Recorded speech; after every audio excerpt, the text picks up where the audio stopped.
पंतप्रधान नरेंद्र मोदी यांनी इंधन बचतीचे केलेले आवाहन गांभीर्याने घेत आमदार गोपीचंद पडळकर यांनी जिल्हा नियोजन समिती बैठकीला ईव्ही स्कूटरने उपस्थित राहून इंधन बचतीचा संदेश दिला।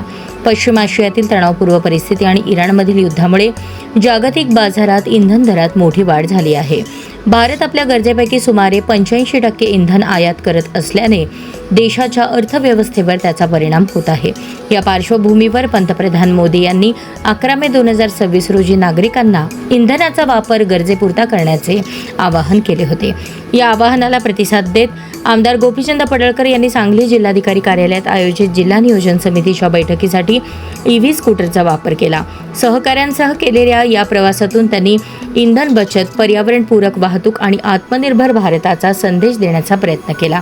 यावेळी त्यांनी नागरिकांना ईव्ही व सार्वजनिक वाहतुकीला प्राधान्य देण्याचे आवाहन केले।